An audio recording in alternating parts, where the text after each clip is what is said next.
sintonizan. Hoy es día viernes, el último día del Congreso.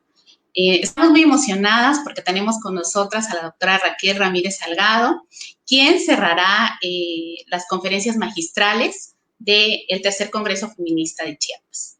Y pues no dejo de mencionar que Raquel es una mujer muy comprometida, con una voz crítica muy clara y oportuna justo en estos momentos históricos. Y pues bueno, voy a leer su semblanza antes de dar pie a su palabra.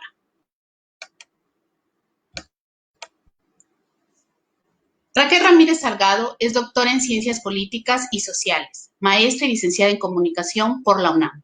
Desde hace 15 años ha sido docente, tallerista y conferencista bajo la temática de los derechos humanos, la perspectiva feminista de género y los medios de comunicación. Ha colaborado con el Instituto Nacional de las Mujeres, el Instituto Federal Electoral, hoy INE, el Instituto de Administración Pública del Estado de Hidalgo y el Centro de Investigaciones de Estudios de Género, CIEG, de la UNAM, en procesos de capacitación y sensibilización. Realizó una estancia de investigación en la Universidad Libre de Berlín durante el semestre de invierno 2016-2017. Actualmente es consultora e investigadora independiente, así como docente y ponente del Museo Memoria y Tolerancia. Ha desarrollado consultorías para la Secretaría de Educación Pública del Estado de Hidalgo, el Instituto Federal de Telecomunicaciones y Wikimedia México. Es creadora y coordinadora de los proyectos Escuela Feminista de Comunicación y Encuentro Feminista sobre Comunicación, realizados gracias al apoyo del Centro Cultural de España en México. Es colaboradora del Mecanismo de Protección Integral de Personas Defensoras de Derechos Humanos y Periodistas de la Ciudad de México, en el rubro de género y comunicación. Además, coordina los diplomados en Comunicación y Feminismo, Claustro de Sor Juana y Centro Cultural España en México, y en Igualdad de Género en la empresa y en el sector público, Universidad Iberoamericana y Museo de Memoria y Tolerancia. Pues bienvenida, Raquel, es un gusto que estés con nosotras, tenerte aquí y poderte escuchar. Ella nos brindará una conferencia magistral acerca de claves feministas para sobrevivir al amor romántico. Adelante. Ay, muchas gracias, querida Tati. No sé si me escuchan bien así. Sí. Porque sí, se escucha bien, perfecto. Bueno, pues primero agradecer el que hayan tenido la amabilidad de cambiar la hora de esta charla, de esta conferencia. Bueno, como nosotros también andamos con lo del Encuentro Feminista de Comunicación sobre comunicación, pues bueno, tuvimos que hacer unos cambios con el programa. Entonces, muchísimas gracias por su generosidad. Y bueno, a mí me quedé pensando que en febrero hablamos mucho sobre amor romántico y de hecho, bueno, es uno de los temas que siempre están presentes en la agenda feminista, pero pocas veces nos ponemos a reflexionar cómo lo podemos abordar y cómo lo podemos estudiar. Entonces yo es lo que, bueno, quiero compartirles ahora. Déjenme compartir mi pantalla. Y listo, me parece que ahora sí ya la podemos ver completa, ¿cierto? Muy bien. Entonces, bueno, la palabra clave, bueno, perdón, Tati, antes de que empiece, quisiera saber más o menos cuánto tiempo tengo para la exposición, porque ya sabes que a mí me tienen que decir así con tiempos, porque si no me voy como hilo de media. Pues 1 hora, sí, tenemos libres hasta las 4, pero lo que consideres 1 hora y perfecto. También para un tiempo de preguntas y respuestas. Muy bien, sí, muchas gracias. Perdón que como que pida tanta como puntualidad con eso, pero bueno, son defectos, ya sabes, que uno tiene. Entonces, la palabra clave me gusta mucho y es una palabra que está dentro de la genealogía de muchas y que la empezó a usar la doctora Marcela Lagarde de los Ríos, me parece que tiene un trasfondo muy hermoso, clave, que viene de la palabra chiave en italiano, que significa llave. Entonces me parece que las claves justo nos ayudan a abrir las puertas de nuestro pensamiento, ¿no? Nos ayudan a despejar dudas. El feminismo en sí es una epistemología de la duda Y no me refiero, por supuesto, a la paranoia o estar pensando en teorías conspiranoides, no, no va por ahí. Es un pensamiento crítico, es una tradición ilustrada que se ha ido fortaleciendo con pues los posicionamientos y reflexiones de mujeres de muchos lugares del mundo. Pero justo las claves feministas nos ayudan a abrir nuestra mente, a desmontar lo que a partir de todo el condicionamiento patriarcal se ha naturalizado y que en realidad deviene de procesos pues sociales, ¿no? Culturales, políticos. Entonces, como les decía, hablamos mucho de amor romántico. Yo he hablado en algunos foros porque es un tema que estudio. Y creo que en general tenemos como claras algunas cosas. Entendemos que es un sistema de poder sobre las mujeres que nos afecta, es un sistema de violencia, es un sistema de dominación, es un sistema de opresión. Y bueno, cada una de estas palabras que estoy utilizando, por supuesto que nos hace pensar en dimensiones distintas y en implicaciones distintas. O sea, pensar que las palabras nos comprometen, como lo hemos dicho ya en otros espacios, y que en la medida de eso tenemos que usarlas de forma rigurosa. En este sentido, yo lo estoy diciendo con conocimiento de causa, esto, o sea, que el amor romántico implica violencia, implica opresión e implica dominación sobre las mujeres. Y ahora aterrizaremos sobre cada una de estas. Y bueno, quiero compartirles más como una experiencia pues epistemológica, política, conceptual, metodológica, personal, sobre cómo he ido construyendo ciertos elementos de análisis sobre el amor romántico, ¿no? Nada más que, ahí déjenme, porque estaba con otra cosa, estaba convirtiendo un video y no veía. Es que les digo que andamos en dos eventos al mismo tiempo. Bueno, va a ser una discusión, desde luego, científica, ¿no? A mí me importa mucho que dejemos clara la necesidad de recuperar la perspectiva de género como una herramienta científica, feminista, y que además para entrarle al análisis hay que hacerlo también desde la ciencia, desde las ciencias sociales, para quitarle como este cariz de que es algo solo individual, para entender que es personal, que es político, pero que también es económico, que es cultural, ¿no? De repente también, y con esto no lo estoy diciendo con el afán de que existan propietarias de temas, ¿no? O sea, en realidad, a mí me parece que está muy bien que las mujeres feministas, las mujeres hablemos de temas, ningún tema le pertenece a nadie, o sea, todas tenemos el derecho legítimo de abordar temas. Sin embargo, sí me parece que ha habido un abuso en cuanto al supuesto análisis sobre el amor romántico, y se desconocen un montón de elementos históricos, ¿no? Incluso por ahí también de repente veo ciertos análisis sobre el amor romántico que aparentemente son feministas, pero que están avalando pues formas muy violentas, prácticas muy violentas sobre las mujeres y las niñas, como la explotación sexual, por ejemplo, y se romantizan de nuevo estas formas de opresión, de violencia. Entonces, hay que decir que el análisis sobre el amor romántico es anticapitalista y por lo tanto no podemos avalar ninguna forma de explotación. Aunque ya lo he dicho también muchas veces, bueno, perdón si voy a ser como un poco tajante con este punto, no voy a abrir a la discusión mi posición con respecto a esto, sobre que la prostitución no es un trabajo, la prostitución es una forma de violencia y de explotación sobre las mujeres y las niñas. Eso es a lo que me refiero, que no voy a abrir a la discusión porque ya lo he dicho en otros espacios, he sido agredida, muy agredida por decir esto, pero no me importa, no me cansaré de decir que la prostitución no es feminista. Quienes reivindiquen a la prostitución, pues muy bien, me parece muy mal, pero están en su derecho.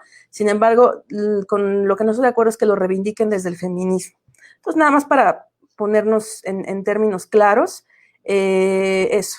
Es si queremos hablar en todo caso de la prostitución, ¿verdad? Pues nos tenemos que meter al análisis de la categoría trabajo, desde el marxismo, desde las nociones marxistas, y pues no entraría dentro de la clasificación del trabajo. Entonces, pues sí, invitar a que nos pongamos serias en el análisis, no para alardear, no para echar las credenciales, ¿no? A ver tú, porque es más legítima tu voz, porque tienes doctorado, porque no sé qué. No se trata de eso, sino de sí recuperar la genealogía, ¿no?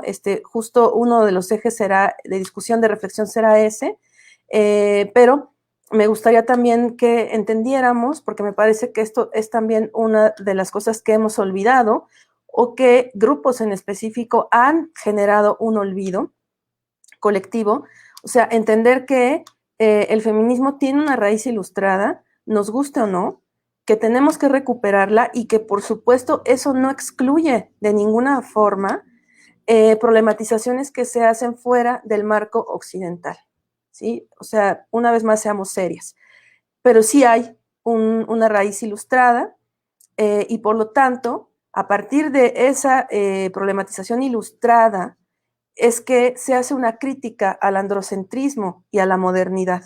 Nos dice Amelia Valcárcel, el feminismo es un hijo no querido de la modernidad. ¿Por qué? Pues porque las mujeres participamos en las movilizaciones para construir un mundo nuevo y de repente en el contrato social moderno pues nos dicen, ¿saben qué? Gracias por participar, pues ustedes no son ciudadanas, ¿no? Entonces, bueno, pues eso generó justo un enojo muy legítimo, pero también provocó una forma de organización que ha transformado al mundo, a pesar de que avanzamos mucho y que sabemos que hay mecanismos que quieren hacer retroceder a las mujeres, es evidente que el feminismo ha cambiado el mundo y que, diría yo, es el único movimiento global del siglo XXI. Eso desde luego es una ventaja, pero también, por supuesto, nos pone en un escenario bastante peculiar, el cual también recuperaré después, ¿no? Bueno, a mí me parece importantísimo y más porque justo hoy en la mañana tuvimos en el encuentro sobre comunicación, tuvimos a la gran Lorena Capnal mostrándonos la epistemología de las feministas comunitarias territoriales y ella hablaba sobre la importancia de sentir, ¿no? Entonces yo creo que es importante que lo recuperemos, pero a mí me gusta articular lo mejor de varios mundos y creo que es importante que entendamos que si bien la ciencia es solo una forma de aproximación al mundo, tampoco es que la descartemos, la eliminemos, sino que más bien tenemos que problematizar cuáles son los sesgos sexistas que se reproducen a partir de la ciencia. Entonces, evidentemente, el amor romántico se empieza a estudiar desde otra perspectiva a partir de la presencia de las mujeres en los espacios de construcción de conocimiento científico. No podemos hacer de lado estos dos ejes articuladores, estos dos sistemas, uno político y el otro económico, el patriarcado y el capitalismo, ¿no? ¿Por qué decía que me gusta articular lo mejor de ambos mundos? Pues porque yo considero que es importante expresar, aterrizar lo que sentimos, pero que eso tampoco excluye el ejercicio de racionalizar desde otro lugar. O sea, no estamos hablando de la razón patriarcal, estamos hablando de las herramientas de análisis que tenemos desde el feminismo. ¿Cómo aterrizar lo que siento si no puedo nombrarlo? Y yo lo nombro gracias a través de la razón. No diría a través de la razón patriarcal, sino diría a partir de la razón poética, esta propuesta de la gran filósofa María Zambrano. Entonces, evidentemente, las mujeres hemos enseñado en los espacios de construcción de conocimiento científico una forma muy elocuente de combinar lo que sentimos, lo que intuimos, pero también ha pasado toda esta experiencia y esta intuición por un marco crítico, por un marco analítico. Bueno, pues insistir en que es importante recuperar las genealogías. Me gusta mucho este texto de Margarita Pisano que se llama Las regalonas del patriarcado. Y bueno, pues son estas mujeres que yo no sé si ingenuamente, pero que sí creen, ¿verdad?, que haciendo alianzas con los hombres o avalando lo que hacen ellos, van a poder tener una tajada del pastel. Y una de las características de la regalona del patriarcado Y claro, muchas van a estar en contra de mí de, pero ¿por qué mencionas eso? Si las mujeres nos tenemos que llevar bien, o sea, no es sórico lo que estás diciendo. Bueno, también en otros espacios se ha hablado de la sororidad y que también valdría la pena desromantizarla para acercarnos más a un marco ético. Pero me parece importante comprender esto que nos dice Margarita Pisano desde hace muchas décadas. La regalona del patriarcado tiene también como característica invisibilizar las genealogías. ¿Sí? Es muy conveniente invisibilizar las genealogías, porque si no sabemos de dónde venimos, pues no sabemos a dónde vamos. Entonces, sospechen mucho, por favor, de quienes están por ahí invisibilizando el trabajo de décadas de las mujeres, del feminismo. No es un capricho, eso tampoco tiene que estar a negociación, me parece, la recuperación de genealogías, pero por favor, sospechen mucho. Algo está pasando ahí. Sospechen también mucho de las personas que una vez que nosotras les presentamos argumentos bien articulados a partir de una genealogía, pues terminan tratando de silenciarnos a partir de descalificaciones, a partir de estigmas, a partir de mecanismos del terror, del miedo. Ahí está nuestra genealogía. Ahora sí que, como dirían por acá, mi barrio me respalda, pero para eso necesito conocerlo, ¿no? Y en el caso del estudio del amor romántico, pues no es la excepción, ¿no? Nada más quiero como seguir con esta discusión sobre las ciencias sociales y el feminismo, pensar en cómo se crea el método científico. Van a ver por qué lo estoy diciendo ahora, porque lo vamos a recuperar al hacer un contraste entre propuestas de análisis hechos desde el feminismo y otros hechos desde la sociología crítica, pero por hombres. Entonces, el método científico hay que entender que es uno de los pilares de la modernidad, ¿no? Hay que entender cómo desde las reivindicaciones comtianas, pues se pretende hacer un marco desde lo que él llamó primariamente la física social, es decir, incorporar el método científico, el método de experimentación, de observación, de comprobación científico, a el análisis de la realidad social. Por supuesto que esto, bueno, empezó a ser problemático porque evidentemente no, pues las y los científicos sociales pues no estamos en un laboratorio, no podemos repetir los fenómenos, es decir, observamos fenómenos distintos, pero que con el tiempo pues hemos aprendido que habrá fenómenos que se repitan, si no de una forma idéntica, sí de una forma sistemática y consistente. Una de estas es, desde luego, pues la violencia y la desigualdad que vimos las mujeres. Más adelante, ¿verdad? Se habla de los padres de las ciencias sociales y se habla de Durkheim, por ejemplo, se habla de Weber, se habla de Marx y por supuesto que sí, hicieron grandes aportaciones al método sociológico, al método de las ciencias sociales que no podemos descartar. O sea, me parece que, como también lo recuperaré más adelante, sin Weber, Kate Millett no hubiera podido tener un punto de contraste para problematizar la categoría patriarcado y dominación. Y bueno, sin Marx, ¿verdad? Pues no tendríamos estos postulados que problematizan las relaciones de clase, aunque también vale la pena decir que pues Flora Tristán, antes que Marx, ya andaba por ahí problematizando, ¿no? Al capital y las consecuencias en la vida de las mujeres y los hombres también, pero en particular de las mujeres. Durkheim, por ejemplo, voy a poner solo un ejemplo de contraste, es pues quien hace uno de los primeros tratados sobre el suicidio, pero claro, desde una mirada androcéntrica, y pues prácticamente lo que Durkheim planteaba, estoy haciendo desde luego una condensación que puede ser problemática sobre esta investigación que es muy densa y muy compleja, pero que es un rasgo que quiero subrayar. Durkheim hablaba de que mayoritariamente los hombres se suicidaban porque estaban expuestos al espacio público, ¿no? Porque tenían que salir a trabajar, porque lo que contemporáneamente podríamos hablar de estrés, ¿no? Pero fíjense qué interesante, porque más adelante, desde el feminismo se va a recuperar el confinamiento social, que ese nosotras ya lo vivíamos desde antes, no solo en la pandemia, como un elemento que va a poner en riesgo la salud mental de las mujeres. Y con esto, pues, su integridad y su vida. Pero ¿y las mujeres? ¿No? ¿Dónde están las mujeres? Entonces, bueno, nos dicen que Weber, ¿verdad? Pues el padre de la sociología, pero Marianne Weber también era socióloga, ¿no? Claro, era su esposa y lamento mucho tener que decir eso, o sea, porque pareciera que le estoy refiriendo a partir de su relación con él y para nada, pero me pongo a pensar, ¿cuántas de las ideas de Marianne Weber, sin quitarle por supuesto el mérito a Max Weber, pero cuántas de las ideas de Marianne seguramente llevaban el nombre de Max, ¿verdad? No lo sabemos, pero ella no tiene el mismo reconocimiento que él. Y saben, más adelante lo voy a recuperar esto, o sea, el sacrificio que hacen las mujeres por amor, ¿sí? Esto de, bueno, detrás de un gran hombre hay una mujer, pues está por verse, ¿verdad? Y tendríamos que recuperarlo con gafas, violeta.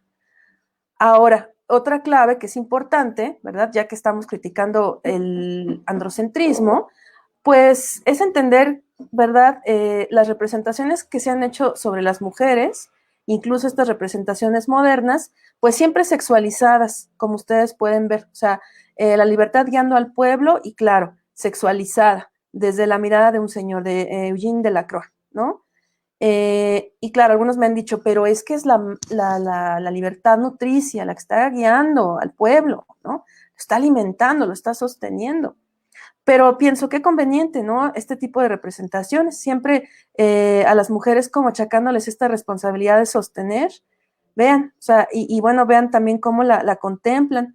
Pero más adelante Shulamit Firestone nos dijo, que también ahorita la veremos, que no necesariamente los sistemas de veneración implican sistemas de igualdad, ¿sí? Y si no, digan ustedes cuando nos felicitan el 8 de marzo por ser mujeres.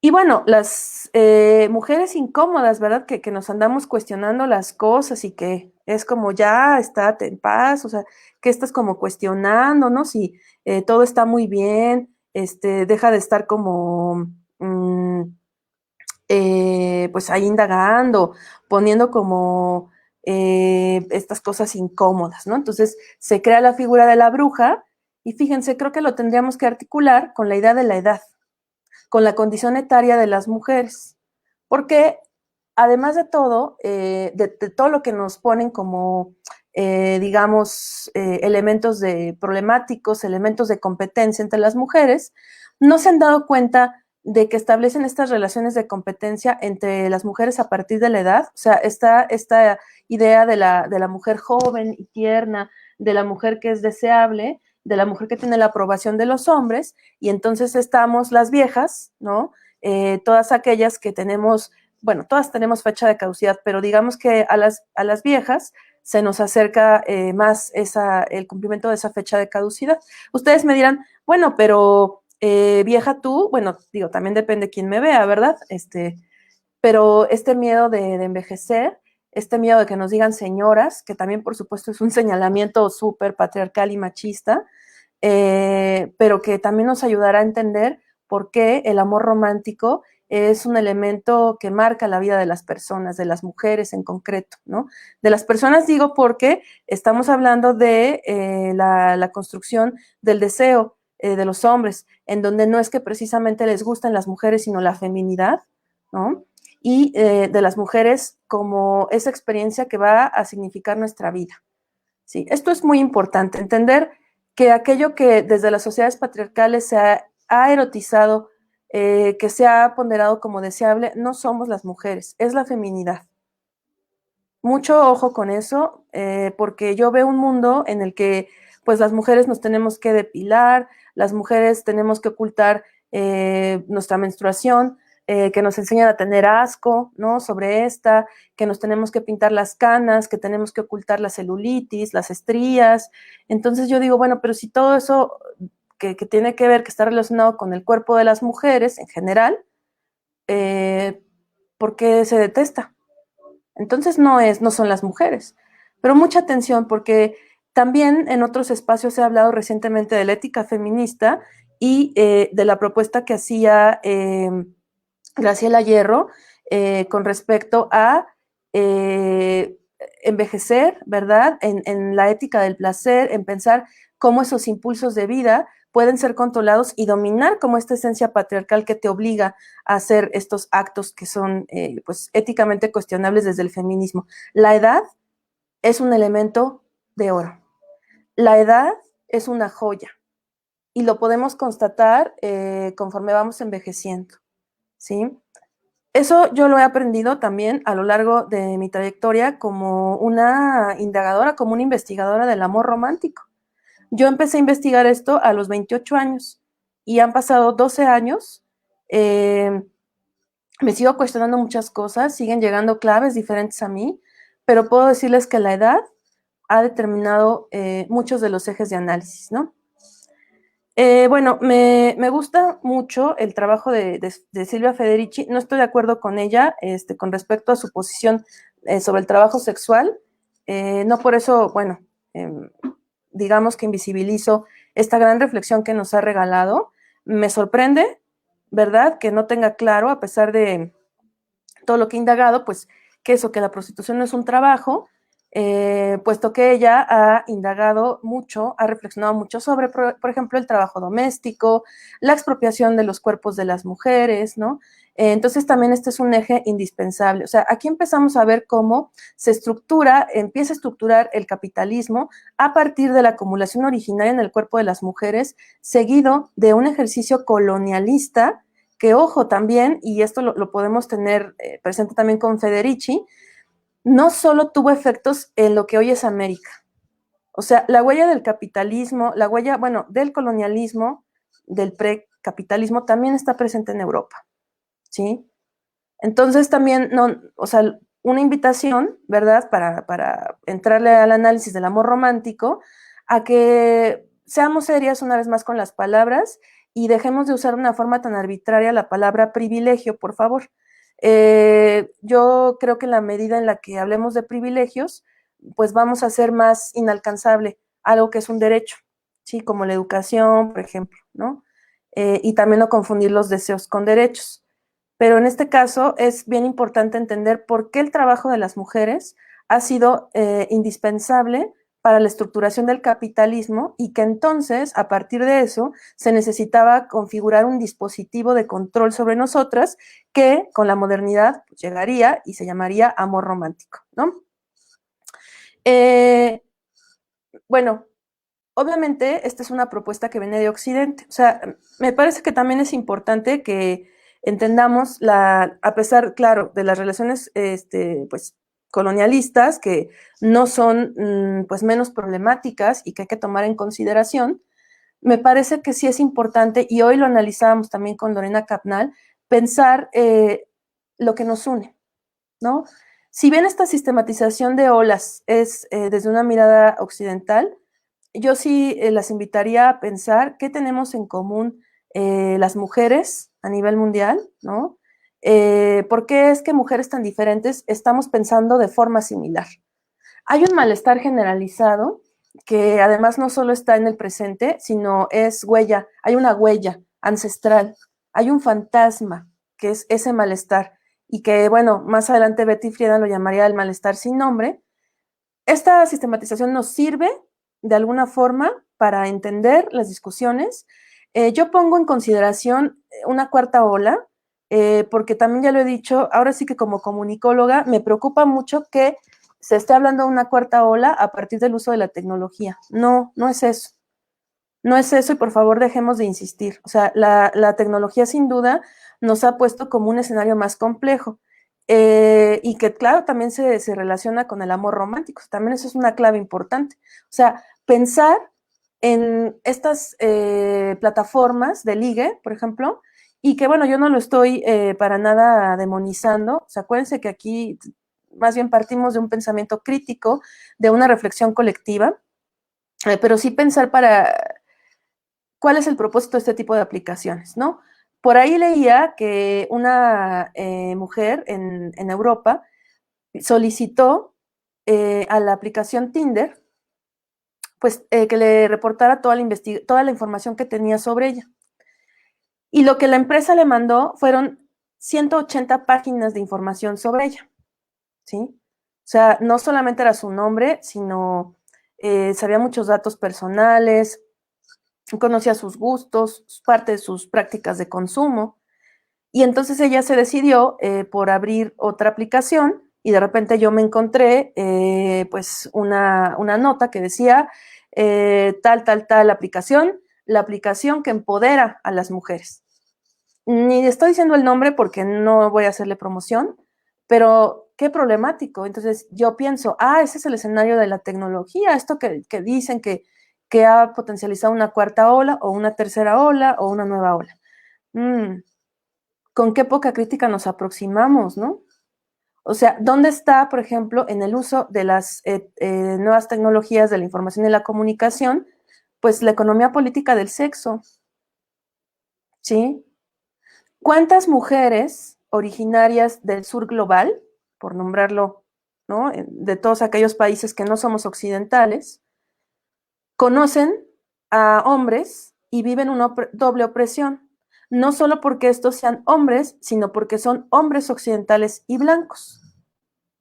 Yo me pregunto, ¿cuántas veces esas aplicaciones sirven para captar mujeres? Que si bien no, pues no estamos hablando de redes de trata, ¿verdad? Pero sí estamos hablando de sistemas de opresión y de dominación, insisto. Se nos ha inculcado además esta idea de que el norte global va a ser mejor, que vamos a tener esta experiencia de blanqueamiento, que allá todo es perfecto y que entonces vamos a satisfacer la fantasía amorosa a partir de este intercambio supuestamente en equidad con un hombre occidental. O sea, son preguntas que me he estado haciendo recientemente, ¿no? O sea, hay muchas historias así, pero pues no, esas historias muchas veces acaban en violencia. O sea, también pensemos, ¿verdad?, en los estereotipos que se construyen a partir de los agresores, ¿no?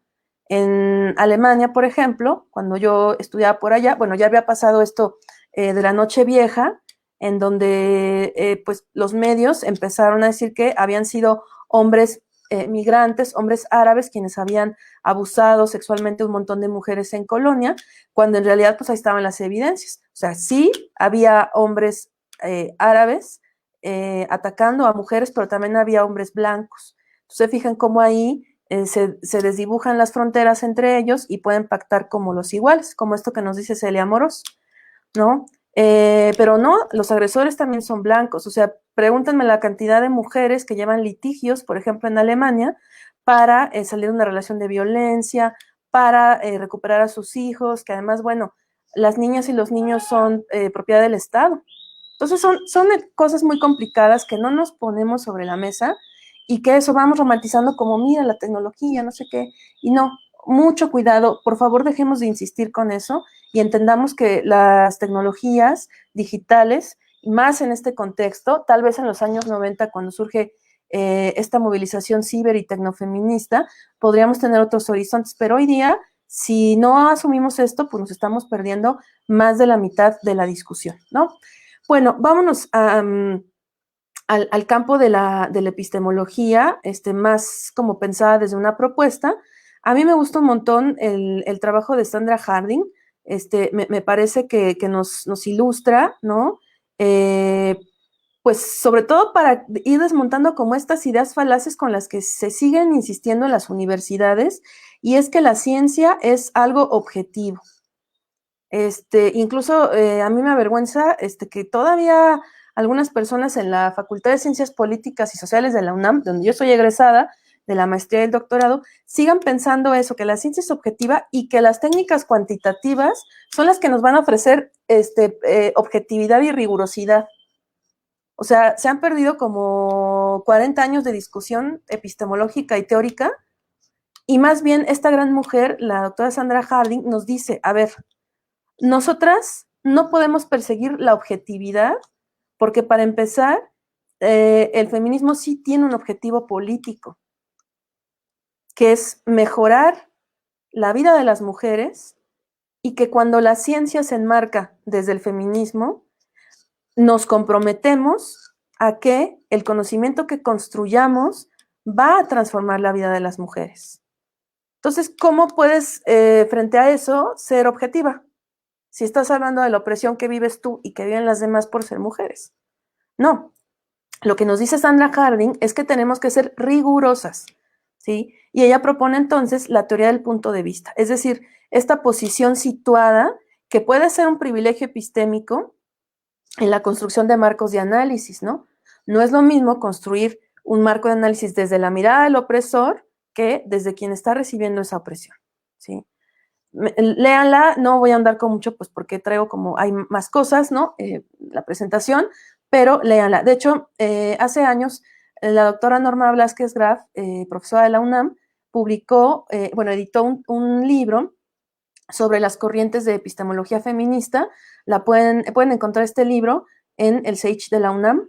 Hay un apartado, un micrositio de, digamos, una biblioteca digital libre, y entonces ahí ustedes pueden descargar varios textos. Está la propuesta de Sandra Harding, entonces léanla porque creo que fortalecería mucho nuestros trabajos. O sea, si algo yo he aprendido también al todo este proceso de hacer investigación feminista es que necesitamos entender cómo estamos construyendo el conocimiento. Necesitamos hacer un análisis epistemológico para que nuestros trabajos tengan rigurosidad. Y bueno, otra autora que yo también les recomiendo mucho, que nos ayuda para fortalecer nuestro trabajo desde el punto de vista metodológico, es Shulamit Reinhardt, que bueno, no hay textos escritos de ella en español, solamente hay como algunas citas. Es difícil encontrarla en, digamos, textos de libre circulación, pero ella se pregunta, ¿no? ¿Existe un método feminista? Y lo que dice ella es, a ver, o sea, las mujeres, las feministas, nos hemos incorporado al escenario científico con un montón de sesgos, con un montón de desigualdades, ¿no? Y hemos incorporado, ¿verdad? Pues parte de lo que ya existía creado por los hombres, o sea, esto es una realidad. Pero esto no hace menos riguroso un trabajo. Pero sí hay algo, y nos dice Shulamit Reinhardt, y que también es bien importante para la construcción de un marco crítico con respecto al amor romántico, y es este método que sí crea el feminismo, que son los grupos de autoconciencia, ¿sí? Históricamente, las mujeres nos hemos reunido a hablar. Históricamente, las mujeres nos hemos reunido muchas veces en la clandestinidad para poder organizarnos y movilizarnos, o simplemente para hablar de nuestras vidas, para hacer todo aquello que el sistema nos tenía prohibido. Pero cuando hablamos ya de un grupo de autoconciencia, estamos hablando de un ejercicio que va más allá de lo lúdico, que va más allá de un encuentro, que va más allá de escribir con las amigas, de reunirte en cafés clandestinos, de hablar de política o, pues muchas veces hablar de los hombres, ¿no? Hablar de temas relacionados con ellos. Y si bien la categoría género es una categoría relacional, en realidad, a partir de los grupos de autoconciencia feminista, es que las mujeres aprendimos a hablar de nosotras. Esta es una diferencia muy importante para la construcción de conocimiento porque nos ayudará a pues estructurar una categoría bien importante que es la experiencia de las mujeres. Ahora voy a eso. Hay otra cosa que me preocupa mucho. Yo decía al principio que cada vez veo más foros sobre amor romántico, lo cual me parece que está muy bien. Cada vez hay más voces sumando como al análisis de esto, lo cual me parece muy bien, pero veo una resistencia a recuperar el pensamiento científico, el pensamiento teórico que hemos construido desde la academia feminista. Ahora, ¿existe una academia feminista? ¿Por qué, si bien la resistencia a estudiar teoría, a recuperar las claves del pasado, forma parte de un proceso capitalista, de un proceso posmoderno muy peligroso, ¿verdad? Y que Sheila Ben-Habit ya nos ha dicho, la vinculación, la unión entre el feminismo y la posmodernidad es imposible por razones políticas y epistemológicas, ¿sí? Eso ahí está como un proceso que se nos escapa de las manos, por supuesto. También es cierto que la academia tiene una gran responsabilidad de este alejamiento por parte de muchas mujeres. Bueno, de muchas personas, pero aquí estoy hablando de las mujeres, ¿no? Estamos hablando de una academia capitalista, estamos hablando de una academia que le importa más hacer sus foros, sus encuentros, porque eso le va a dar puntos para el SNI, una academia que está más preocupada por publicar, justo para no perderse los estímulos, ¿no? Porque es un buen negocio, estamos hablando de una academia que es racista, una academia que es excluyente, una academia que es corrupta, una academia que es mafiosa, no más que tienen doctorado, ¿verdad? O muchos grados, pero ahí hay una gran responsabilidad de la academia. Y yo me preguntaría, ¿qué estamos haciendo con la construcción del conocimiento? Ahora, ¿cómo hablar de amor romántico? ¿Cómo hablar de la crítica al amor romántico que implica violencia si existe un maltrato sistemático en la academia? Si estamos hablando en términos de Marie Digoyen del acoso moral, es decir, del menosprecio de las mujeres. ¿Por qué las mujeres cuando egresamos de un posgrado, a pesar de que construimos tesis, de que escribimos artículos, egresamos, salvamos, logramos salir como a partir del examen de grado y ya tenemos nuestro título, ¿no? Ya nuestra cédula? ¿Por qué nos da miedo escribir después? ¿Por qué pasan años y estamos así inmovilizadas? ¿Por qué si tenemos un grado académico pensamos que somos tontas? Que lo que decimos no es valioso. Algo está pasando, ¿no? Entonces, imagínense cuando yo hablaba de esos temas y veía el maltrato que existía sobre mí, la descalificación, el plagio a mis ideas, ¿no? Cuando veía a mi maltratador hablar de sororidad, ¿cómo? Y bueno, pues las complicidades, ¿no? O sea, también, y bueno, esto no es exclusivo de la academia, ¿eh? Pero me estoy refiriendo a eso justo por la responsabilidad que tiene con respecto a que las mujeres nos alejemos de la teoría. La teoría es el marco crítico que le va a dar nombre al malestar sin nombre. Pero estas complicidades, ¿no? ¿Qué pasa cuando denuncias acoso? Ay, pues es que conmigo nunca ha sido mala persona, al contrario, es un caballero. O no, esta profesora, ay, es que es así, no le hagas caso. Así es su personalidad, ¿no? ¿O qué pasa cuando tú sabes que una persona es corrupta, pero claro, sabemos que si me salgo de la foto, si me muevo, ya no salgo en la foto, ¿verdad? Y entonces ahí vale sorbete el feminismo y yo sigo alimentando al sistema. O sea, es muy difícil estudiar el amor romántico en un contexto académico, porque está corrompido. Entonces, esas han sido también como algunas preguntas, ¿no? Que yo me he hecho al momento de construir estos marcos. No tengo respuesta todavía, pero apunto a lo alternativo, apunto a que construyamos otros espacios. Yo estoy convencida de que es posible crear de otra forma, desde otro lugar. Pero bueno, esa es como una de las grandes tareas que tenemos. Sin embargo, ¿verdad? Y que además también creo que la academia lo hace a propósito para que menos personas sepan, ¿eh? Porque, claro, se genera la codicia con respecto al conocimiento, y yo no quiero que las demás sepan. No, hombre, pues al contrario, si esta va a empezar a recibir foco, aquí yo soy la protagonista, ¿no? Aquí yo soy la mera mera, aquí yo soy la especialista, entonces no me conviene que sepa. Y por eso voy generando esta violencia para que se salga. Sin embargo, yo creo que hay que rescatar, hay que recuperar con uñas y dientes las categorías y hay que compartirlas con otras mujeres, ¿sí? Hay algunas categorías que me parece que son esenciales y las mínimas para entender la construcción de un marco de estudio del amor romántico, y es justo amor romántico. O sea, ¿por qué se llama romántico? El sistema sexogénero, ¿no? No confundamos sexo con género, por favor. O sea, y ven, es el problema. Llega alguien con glitter, con colores, y nos dice, pues es que género es esto, y el sexo no existe, y nos lo creemos, ¿no? O la identidad, que bueno, ya olvídate tú, estudiar la identidad del feminismo. Leamos a Gilberto Jiménez, por favor. O sea, tenemos grandes teóricos en este país sobre las identidades, ¿no? Pero bueno, ya que le estamos entrando a la discusión, pues desde el feminismo, nada más recordar que la categoría identidad de género era una categoría que se utilizaba desde la psicología en los años 70 y que tiene que ver con la manera en la que nos configuramos subjetivamente mujeres y hombres a partir de la normatividad patriarcal. ¿Ven por qué es importante estudiar?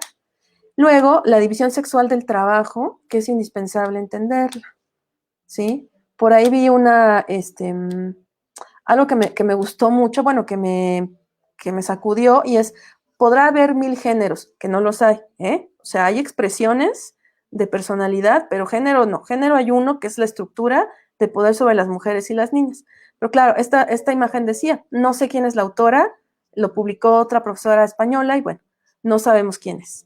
Pero decía, podrá haber 1000 géneros, pero ya sabemos a qué grupo social o a quiénes se les va a responsabilizar por cuidar a los niños y a las niñas, a los enfermos, por limpiar, por lavar, ya sabemos a quiénes, ¿no? Entonces, por eso, la división del trabajo se tiene que llamar sexual. Otra categoría es maternidad, ¿no? Y que, bueno, no tiene que ver solo con, diría Karina Vergara Sánchez, esa presunta capacidad reproductiva del cuerpo de las mujeres, sino con maternar, sino con el cautiverio de la madre esposa. Desde luego el cuerpo, hace rato Lorena Cabnal nos decía, el cuerpo como nuestro primer territorio y por lo tanto el territorio que tenemos que defender. Y pienso en la importancia de entender esta dimensión material de la realidad, de la compleja realidad social, y cómo el cuerpo de las mujeres ha sido la moneda de cambio, el elemento de transacción, pero además el depositario de las miserias patriarcales, y que a su vez pues es expropiado, diría Teresita de Barbieri, y se le despoja. También creo que es importante que recuperemos la categoría de deseo, ¿no? Yo dudo mucho también de todas estas propuestas que reivindican el deseo o el análisis del cuerpo desde propuestas que no están mirando a las mujeres, ¿sí? Nos pueden ayudar para problematizar ciertos elementos con respecto al poder, guiño, guiño Foucault, guiño, guiño Derrida, pero no están pensando en las mujeres, ¿sí? ¿Cómo construimos el deseo las mujeres? Y bueno, la culpa. La culpa también es una categoría, y ojo, no estoy hablando de conceptos, estoy hablando de categorías. Las categorías son conceptos que llegan a son alimentadas de tal forma que se vuelven categorías porque nos permiten problematizar un fenómeno que es mucho más complejo, ¿no? Luego, tenemos, bueno, si ya es que le vamos a entrar como a la recuperación, pues vamos a ponerle nombre y apellido, nuestra Kate Millett, ¿no? Y digo nuestra, pues porque es la mamá de muchas y porque hay que recuperarla, ¿no? O sea, Joan Scott, que también me gusta la primera etapa de Joan Scott, ¿no? Donde habla de la categoría género como un elemento histórico, relacional, y me gusta, por supuesto, la primera etapa de Gayle Rubin. Ya después, Gayle Rubin, no sé, ahora sí que qué mosca le picó. Bueno, sí sé. Justo hace rato hablaba de cómo nombra eso Margarita Pisano. Pero bueno, Joan Scott se deslinda de estos marcos críticos, pero gracias a esa ruptura, pues surgen liderazgos muy importantes como el de nada más y nada menos que Diana Russell, la autora de la teoría del femicidio y que después nuestra maestra Marcela Lagarde la recuperaría, ¿no? Pero eso, o sea, una de las autoras que tenemos que leer sí o sí, pues es Kate Millett, desde luego. Tenemos que entender que la política sexual es todo este sistema a partir de distintos y complejos mecanismos de dominación de los hombres sobre las mujeres. Otra autora, bueno, ahí aquí vi que no le puse el nombre, pero bueno, creo que no hace falta que lo pongamos, ¿verdad? Todas la conocemos y que nos lo han vendido como el símbolo de, ay, el amor libre y no sé qué, pues no. No. Y creo que es importante recuperar Simone de Beauvoir, sí, su pensamiento. Ay, también, por favor, no citen nada, no anden ahí tasajeando los libros y nada más digan, no se nace mujer, se llega a hacerlo. Por favor, leamos todo porque es muy profundo el pensamiento de Simone de Beauvoir. O sea, el segundo sexo está así y hay otro tomo, entonces, por favor, y no nada más escribió el segundo sexo. Vamos a leer completas a las autoras, pero más allá de su pensamiento, creo que podemos hacer una lectura feminista de su experiencia. Por ahí Rosa Montero, que también es una escritora muy potente, me gusta mucho su obra, no estoy de acuerdo con ella con varias de sus posicionamientos actuales, pero me gusta mucho cómo ha recuperado la historia de las mujeres. Justo en un libro que se llama Historias de Mujeres, hace biografías cortas y nos habla del fin de la historia de amor entre Jean-Paul Sartre y Simone de Beauvoir, ¿no? Y podemos ver ahí como una especie de ejemplo muy pedagógico de cuando las mujeres creemos que podemos pactar en igualdad con ellos y saben que no. Eso también es un eje para el análisis del amor romántico. Y bueno, el costo, ¿verdad? El costo de tratar de pactar con ellos o tratar de construir en libertad así, con estos monstruos que además, ahí como lo verá un poco agraciado este señor, pues imagínense la cantidad de mujeres que tenía a su alcance. La propia Simone de Beauvoir lo recupera, ¿no?, en su biografía en 3 tomos, pero pues hasta por ahí actualmente la andan acusando de pedófila, imagínense, claro, voces muy malintencionadas, ¿verdad? Y muy ignorantes, pero lo que quiero decir es que se paga una factura y eso también es parte de los ejes que tenemos que tener claros para el análisis del amor romántico, ¿no? Bueno, aquí, perdón, estaba buscando como la cita en español, pero la gran Shulamit Firestone nos dice, ¿no? O sea, no es que el amor sea malo en sí, ¿no? No es que desde la crítica política y ética del feminismo estemos diciendo, ay, no, no, no ames, ¿no? El amor es indeseable. No, más bien lo que estamos diciendo es que desde el sistema, en las circunstancias en las que se construye, el amor termina siendo corrompido y resulta, ¿verdad?, una experiencia de poder desbalanceado. Ajá. Por cierto, esta cita que le atribuyen a Kate Millett de qué hacían los hombres mientras las mujeres amaban, no lo dijo Kate Millett, lo dijo Shulamit Firestone y está en Dialéctica Sexual. Otra de las autoras que también ya he mencionado en otros foros, pues es Eva Ilú, que habla desde como una socióloga y en el marco del capitalismo. Este es como el primero, el consumo de la utopía romántica. Bueno, no el último, sino el más reciente se llama El fin del amor.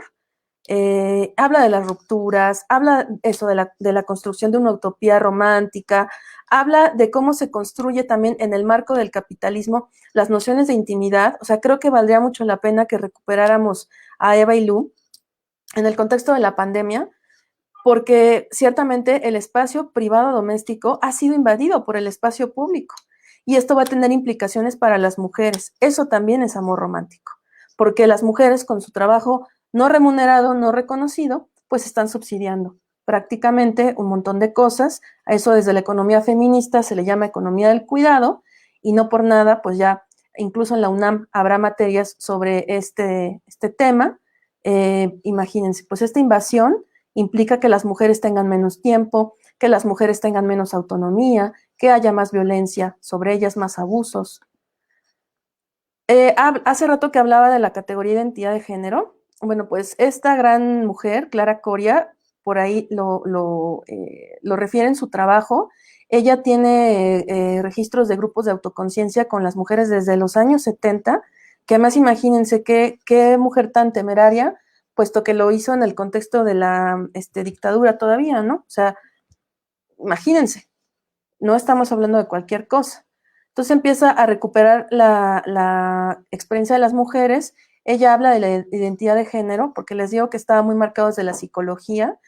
Otra autora, solo como paréntesis, que habla también de la identidad de género, es nuestra querida maestra Olga Bustos Romero, que falleció en el 2013. También ella desde la psicología ha abordado este tema. Pero bueno, Clara Coria, justo a partir de la recuperación de la experiencia de las mujeres, se da cuenta de que el dinero es un elemento importantísimo y es un elemento de poder dentro de las parejas, ¿no? Habla también o ha recuperado dentro de su análisis pues los mitos del amor romántico, pero también habla de las negociaciones nuestras de cada día, como tituló uno de sus libros, ¿no? O sea, el amor es una negociación. Ojo, porque más adelante otra gran maestra va a recuperar este concepto de la negociación. Pero también habla de autonomía y también habla de la vejez. Hay que seguir a Clara Coria, bueno, hay que leerla desde sus primeras obras, pero también hay que leer lo que está haciendo recientemente porque está hablando de autonomía y de vejez. O sea, y yo decía hace rato, qué miedo nos da hablar de las mujeres viejas, qué miedo nos da asumirnos como viejas o qué miedo nos da asumir que estamos envejeciendo. Y no, o sea, a mí me parece que, por supuesto que hay un sesgo de clase, hay elementos que tenemos que analizar, pero me parece que conforme te vas pues acercando al espacio de la vejez, puedes ir construyendo mucha autonomía. Y bueno, entre las legendarias, pues desde luego está Alexandra Kollontai, ¿verdad? El amor y la mujer nueva, desde la disertación sociocomunista. Bueno, esto me encanta porque, bueno, se han enojado algunas personas conmigo, pero pues es que es lo que es, oigan. Muchas personas que dicen posicionarse desde el anarcofeminismo y que avalan la prostitución. Bueno, pues una de las madres justo del feminismo anarquista, Emma Goldman, pues tiene este libro sobre la prostitución y es una abierta crítica a este sistema de violencia y de dominación sobre las mujeres. Ojo también porque lo vamos a articular después con un elemento más reciente. Yo diría que esas son como algunas de las autoras, por supuesto hay muchas, pero creo que estas son como, con esto tendríamos para empezar. No he mencionado a Marcela Lagarde todavía porque cerraré con ella. Otro de los elementos que tomar en consideración, y no crean que solo porque yo soy comunicóloga, sino porque es uno de los agentes donde menos avances hay y con mayor impacto dentro del sistema patriarcal, los medios de comunicación. Decíamos hace rato que el malestar sin nombre, ¿verdad? Fue algo que, la forma en la que denominó Betty Friedan a toda esa incomodidad, ese dolor, ese sufrimiento psíquico, pero también físico por parte de las mujeres. Y ella empieza a indagar qué está pasando con las mujeres de los suburbios en Estados Unidos a principios de los años 60, que viven el American Way of Life, ¿no? Este milagro de bonanza, pero viven deprimidas, con mucha angustia, y ella se da cuenta que pues es esta figura del ama de casa, ¿no? Para eso estudia revistas, ya lo he dicho en otros espacios, la mística de la feminidad podría ser concebida como el primer estudio feminista sobre medios de comunicación.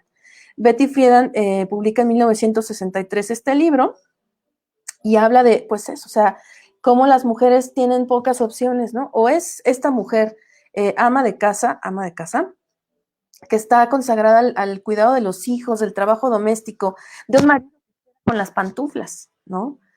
O está el objeto sexual. Entonces no teníamos como mucho margen.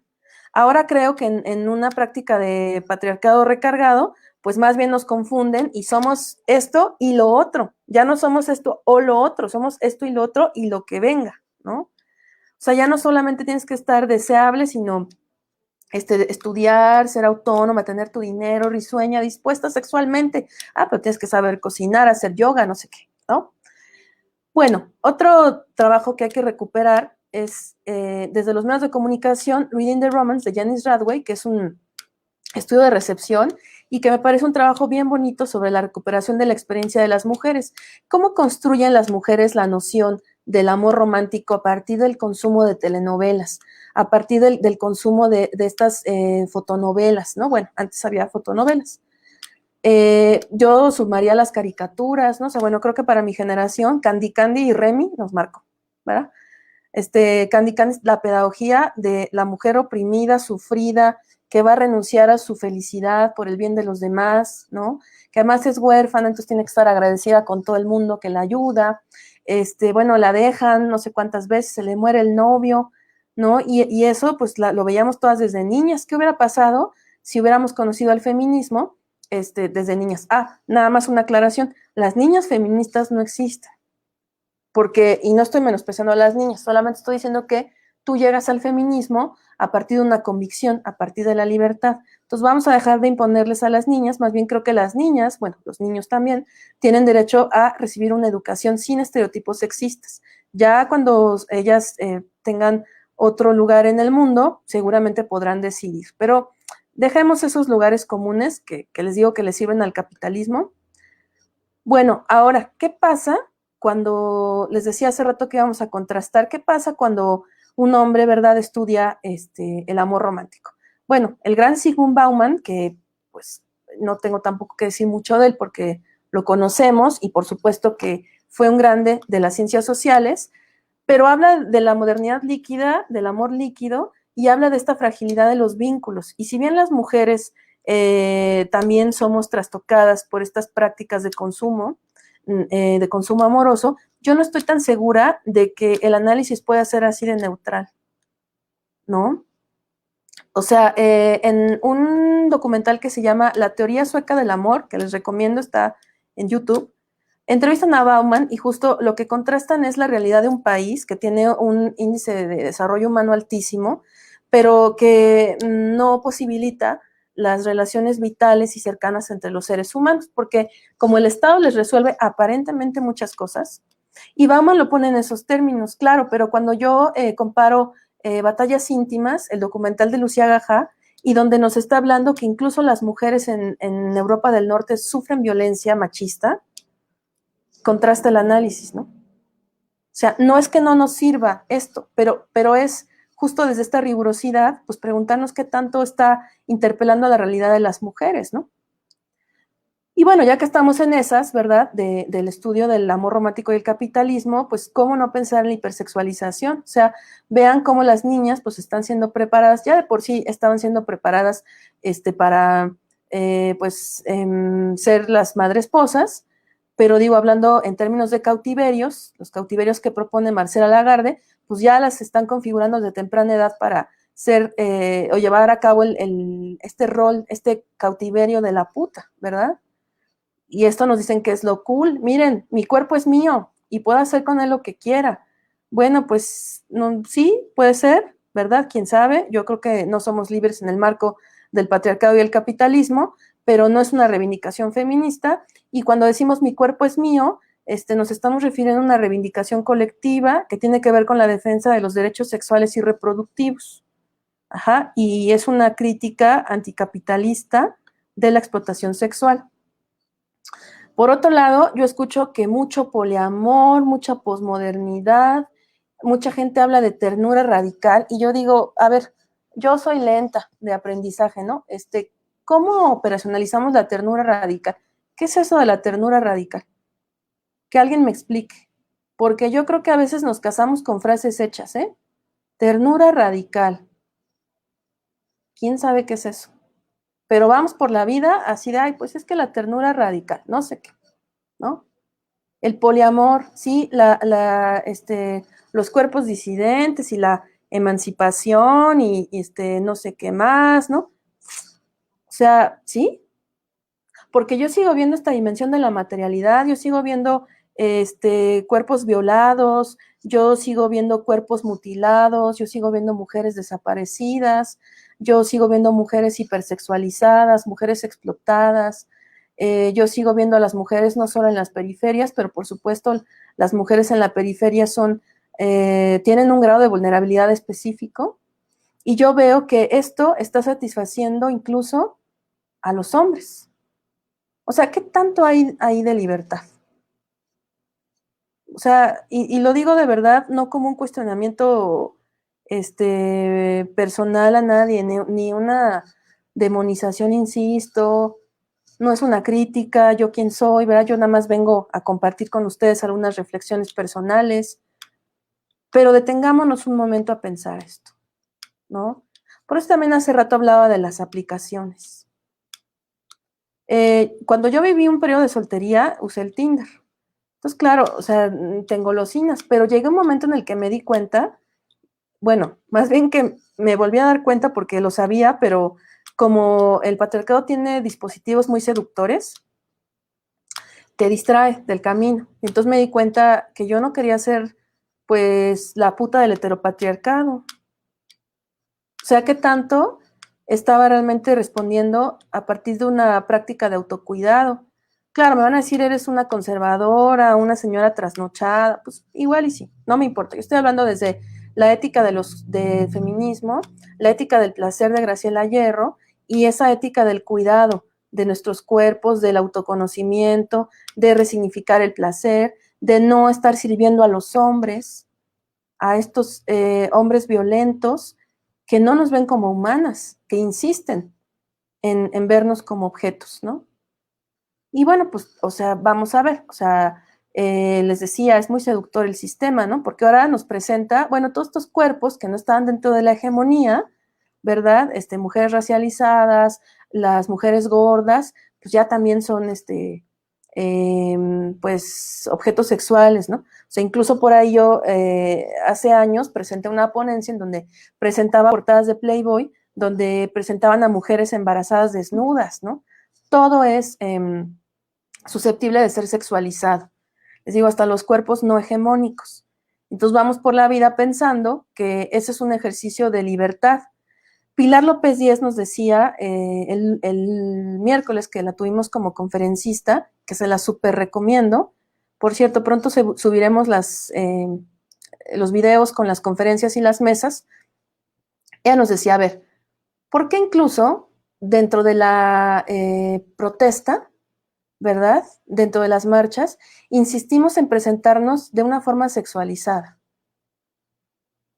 O sea, se habla mucho de seguridad digital y que Internet no es un lugar seguro, de autocuidado digital. Vivimos, bueno, en este caso en un país feminicida y de verdad exponemos nuestros cuerpos para que lleguen estos seres violentos a hacer registro de nuestros cuerpos. Decía también Pilar López, vean estos encabezados de la prensa.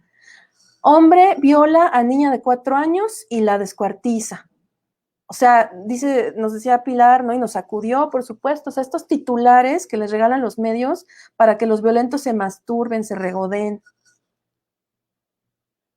Y les digo, o sea, ya sé que la práctica de silenciamiento va a ser decirme que soy una conservadora, pero no me importa. Estoy hablando de la importancia de repensar el cuerpo desde el autocuidado y desde la dignidad.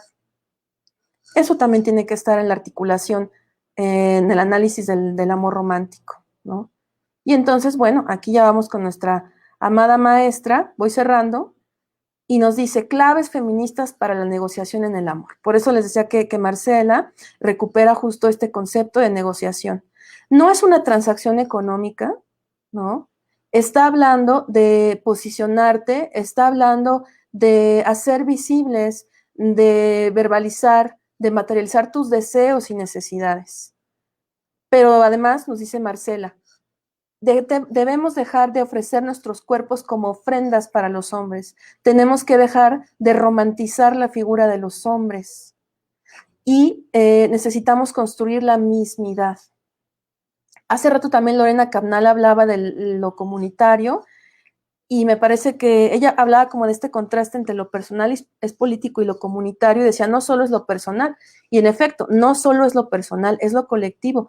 Pero me parece que las mujeres, y aquí introduzco al diálogo a Amelia Valcárcel, con el derecho al mal que tenemos las mujeres, el derecho al mal no de hacer esta maldad similar a la que hacen los hombres, sino la maldad pensando en la transgresión de la normatividad patriarcal, el derecho al mal que tenemos de construir la mismidad. Yo sí quiero ese espacio vital para mí que no estoy dispuesta a compartir con nadie. Compartiré otras cosas, pero el espacio vital no. Y bueno, Marcela también pues estructura otros elementos y yo me preguntaría, habla de la culpa, ¿quién se beneficia de la culpa de las mujeres? ¿No? Eso es amor romántico también, y no nada más está en el campo relacional de la pareja o de las amistades, también está en el campo relacional de la militancia, ¿verdad? Esta idea destructiva, tóxica, de que las mujeres nos tenemos que responsabilizar de la desgracia de todos los seres del mundo. Y que si entonces tú te organizas para defenderte, para defender a las otras, a las niñas, eres una mala y eres una excluyente. Y te señalan. Y hay mecanismos de silenciamiento. Te atemorizan. Y más cuando pues no tienes la vida garantizada a un nivel económico. Chin, es que si digo esto, ya no me van a contratar. Chin, es que si digo esto, ya no me van a llamar. Se están beneficiando de eso que históricamente nos han enseñado. Bueno, otro de los ejes, para ir cerrando, que me gustaría que pensáramos es, sí, hay que recuperar la historia de las mujeres, resignificándola, ¿no? Camille Claudel, esta escultora que pierde la cabeza por Rodin, y que bueno, aquí la vemos esculpiendo muchas de las obras que llevan el nombre de él, ¿verdad? Han hecho varias versiones de su vida, y bueno, pues termina confinada en un manicomio, y luego está Juana I de Castilla, Juana I de Castilla, Juana la Loca, que pierde la razón por Felipe el Hermoso, ¿no? Y entonces yo digo, a ver, ¿por qué no recuperar las historias desde otro lugar? O sea, a mí me siguen diciendo que el amor enloquece y el amor me da miedo. Y en lugar de aprender a cuidarme desde el autocuidado como una práctica ética, aprendo a tener miedo. Pero tengo tanto miedo que me paralizo y entonces no puedo tener una mirada periférica. Y entonces no puedo entender cuando vivo violencia. ¿Y por qué mejor no recuperamos a las mujeres que le dijeron no a estos monstruos? Francesa Guillot, una pintora, que además me encontró una nota sobre ella que decía, la única mujer que sobrevivió a Picasso. Claro, este señor nos lo pintan como, wow, el artista, ¿no? Que además se enrollaba con mujeres súper jóvenes y véanlo, ¿no? Y aparte, pues claro, pintó el Guernica, era antifascista y no sé qué más. Bueno, pues serán antifascistas, pero ¿qué tal son fachos con las mujeres, verdad? Con este terrorismo sexual. Pero hay que recuperar a las que les dijeron no a los monstruos, porque hay que escucharlas. ¿Cómo le habrán hecho? Hay que aprender de ellas, hay que escucharlas. Y bueno, por favor, el amor entre por y las mujeres y las niñas. Cuando nuestras compañeras lesbofeministas nos dicen a lesbiánate, no nos están diciendo, vengan, vamos a hacer una orgía, ven, relaciónate erótica y afectivamente conmigo. Puede ser que sí, y además tomando en consideración que son los hombres, ¿verdad?, quienes pues ejecutan la violencia contra nosotras, ¿verdad?, la violencia machista, pero no solo es eso, es más profundo que eso. Se está hablando de, pues eso, cuestionar nuestra maldita misoginia, de hacer alianzas entre nosotras, de compartir entre las mujeres, no escoger, ¿sí?, nada más. Digo, puede ser, ¿verdad?, pero no solo es eso. Y que además, desde luego, lo haríamos desde otra lógica, no desde esta lógica patriarcal. Pero es esto que el feminismo de la diferencia sexual habló sobre el afinamiento, sobre el amor entre nosotras. Hay que rescatar también esas experiencias, ¿sí?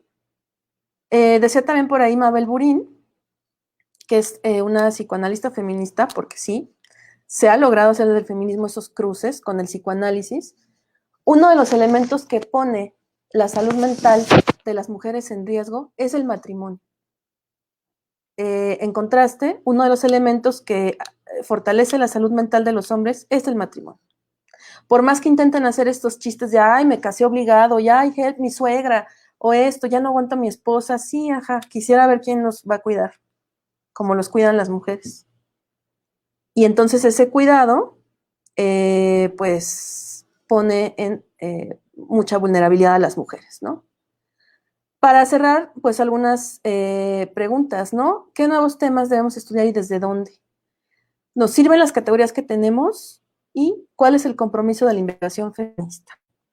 Pues bueno, yo lo dejaría hasta acá. Me pasé creo que por unos minutos, pero estaba atenta del tiempo. Muchas gracias, Tati, y pues no sé si quieres le entramos a una ronda de preguntas, de comentarios. Hola, aquí otra vez. Bueno, primero que nada, agradecer siempre tu claridad política, tu voz necesaria siempre en estos espacios para que, pues, celebremos la pluralidad de ideas, ¿no? Y me encanta siempre lo que dices, suscribo, muchas mujeres se identifican también con lo que tú señalas y además, bueno, pues te queremos mucho, tú sabes que te queremos mucho, que eres muy querida entre nosotras. Y bueno, hay un sinfín de felicitaciones, más que de preguntas, estoy buscando una pregunta, hay muchísimas felicitaciones. Preguntan, qué rico escucharte. Nacheli Salazar Flores dice, qué rico escucharte, resueno contigo con tantas cosas. ¿Dónde podemos leerte y citarte? Pues bueno, yo escribía y espero de verdad recuperarlo porque ha sido como un remanso de paz ese espacio. El sitio mujeresnet.info, que lo fundó la doctora Elsa Lever y que es un espacio de seguimiento a toda la herencia de la revista FEM, que bueno, tuvo más de 20 años de presencia, pero que desaparece. Después, muchas de las maestras que escribían en FEM se fueron a la doble jornada o la triple jornada, pero todos esos espacios pues se fueron desapareciendo. Entonces, Elsa, nuestra querida Elsa sigue con Mujeres Net, y bueno, pues yo tengo mucho tiempo que no escribo, justo por esto que les decía, y por toda esa carga de odio que veo, o sea, me estoy como tratando de reconfigurar para seguir escribiendo, pues eso, desde este espacio que me parece de divulgación y muy importante, y que ahí está Elvira Hernández Carballido, Josefina Hernández Telles, Guadalupe López García, la propia Elsa, Laila Sánchez Curi, en fin, un montón de nuestras maestras, ¿no? Y yo, si ustedes buscan mi nombre en Google, Raquel Ramírez Salgado, los va a llevar a mi página de academia.edu, donde tengo algunos de los artículos que he escrito. Y pues creo que es artículos ahí. Y pues bueno, si queremos como articular más colectivamente, pues está la Escuela Feminista de Comunicación, que ya abrimos la página, que soy muy floja para administrar páginas, pero espero no dejarla morir. Prometo que me voy a disciplinar. Y en Twitter me pueden encontrar, digo, pues, o sea, por Facebook también se puede, aunque ahí como pues, ponemos más filtros, justo, ¿no? Por cuestiones de seguridad, porque luego pues sí subo fotos de cuando me estoy echando un taco de arroz o, ¿verdad? No estoy tomando el sol, pues no creo que públicamente las personas quieran ver eso, pero en Twitter es así, mi cuenta está abierta y es Raquel-Ramizal. Que Raquel, muchas gracias. Pues bueno, agradecerte nuevamente tu participación en este espacio, en esta conferencia, y pues invitar a que nos sigan y escuchen en las siguientes mesas. Muchas gracias, Raquel. Muchas gracias a ti, Tati, a todas, y yo también las quiero mucho. Abrazotes hasta Chiapas. Ya invítenme. Sí, cuando quieras. Cuando se pueda. Claro. Nos deja el COVID. Abrazos. Gracias, abrazos fuertes. Hasta luego.